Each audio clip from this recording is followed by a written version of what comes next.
Bonjour, j'aime le commerce de proximité, l'association Mancéa et surtout Johanna que je remercie d'avoir eu l'idée, et non pas l'idée, c'est de défendre son commerce et l'envie de son commerce essentiel, et Philippe Garot, le président de l'association. Bien, comme vous le voyez aujourd'hui, nous avons fait, et je vous remercie à la presse d'être ici, nous avons fait de nombreux appels à ce rassemblement. Le premier rassemblement de Johanna, elle était 6 personnes. Ensuite, elle a eu notre soutien, il y avait une vingtaine de personnes. Ensuite, le soutien des deux associations de commerçants, entre J'aime le commerce et ma collègue de Mancéa, on a eu 50 personnes. Et aujourd'hui, je dis bien aujourd'hui, nous sommes à tout casser 30 personnes. Je vais m'adresser vraiment du fond du cœur aux commerçants. Je vous dis au revoir.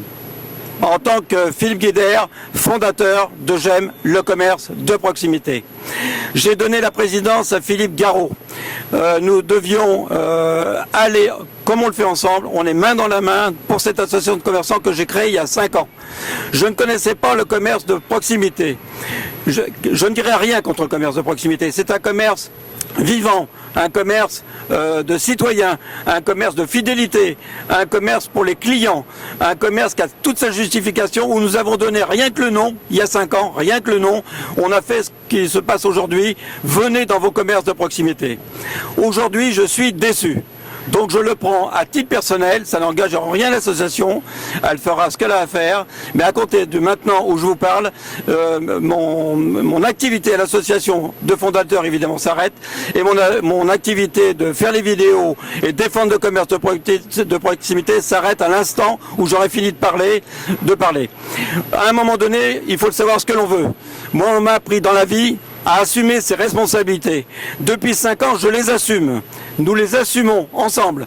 Philippe comme moi, que ça soit il y a 3 ans et demi et inversement, on a toujours été au devant du combat. Et qu'est-ce qu'on voit aujourd'hui? Parce que vous, les commerçants, et je m'adresse à vous directement, gentiment mais fermement, à un moment donné dans la vie, il faut savoir ce que l'on veut. Vous avez été dans la pagaille comme tout le monde.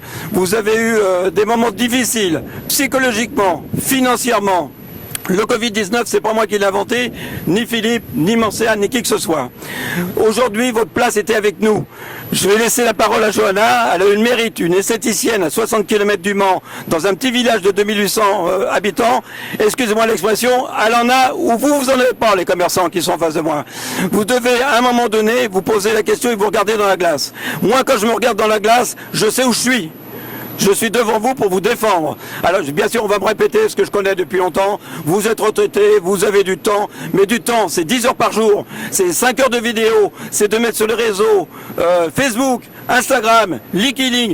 On a eu des centaines de milliers de personnes, plus d'1,5 million de personnes l'année dernière. Et aujourd'hui, nous nous battons pourquoi? Pour je vous remercie d'ailleurs tous ceux qui sont là, pour être aujourd'hui une trentaine.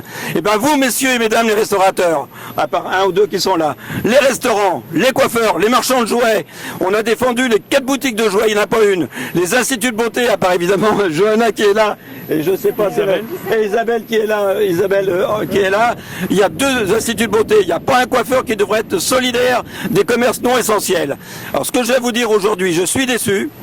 Vous savez, je vais pas faire ça à la De Gaulle, hein, mais je vais vous dire aujourd'hui, moi j'assume mes responsabilités. Vous jugez que l'action que nous faisons, que je fais, puisque je suis un des parties prenantes les plus importantes que je fais, ne vous satisfait pas, j'en tire les conclusions, elles sont faites. Donc moi esthéticienne depuis 4 ans, donc là forcément j'étais obligée de me battre parce que forcément 3e fermeture, pour ma part 4e parce que j'ai eu un congé maternité. Je trouve ça inadmissible, on nous promet 4 semaines de fermeture, à chaque fois on nous rallonge. Aujourd'hui on devrait travailler, on est encore présent aujourd'hui, tous les lundis on prend du temps, on vient, on se fait pas entendre parce que personne veut nous recevoir, parce que soi-disant on est trop petit, on reçoit que les gros. Moi j'attends beaucoup de réponses de la préfecture, de notre gouvernement, parce que là on est ignoré totalement, on est considéré, excusez-moi du terme, mais un peu comme de la merde. Là il est temps de se réveiller, parce que les commerces ça ne va plus du tout. L'économie est en train de se casser la figure, et on en a marre, on n'en peut plus. Donc maintenant c'est soit on se bouge, mais main dans la main, parce que je vois qu'apparemment c'est pas le cas pour tout le monde. Donc s'il y en a qui sont prêts à fermer, je l'entends, mais c'est pas le cas de tout le monde. Voilà, merci de votre soutien. Que pensez-vous, disons, de la critique que vient de faire Philippe? Eh ben, je suis tout à fait d'accord avec Philippe. Il y en a qu'il faudrait, je pense, qu'ils sortent un peu de chez eux. Parce que moi aussi, j'ai déprimé, il n'y a pas de souci, j'ai déprimé. Je me suis posé beaucoup de questions. J'ai pas eu forcément des bonnes idées non plus. Mais à un moment donné, il faut se réveiller. Moi, je pourrais dire plus tard, qu'on s'en sorte ou pas, que je me suis battue. Je suis pas restée chez moi les bras croisés. Je me suis battue et je me bats aussi pour les autres commerces et pour tous ceux qui veulent se battre comme moi. Voilà.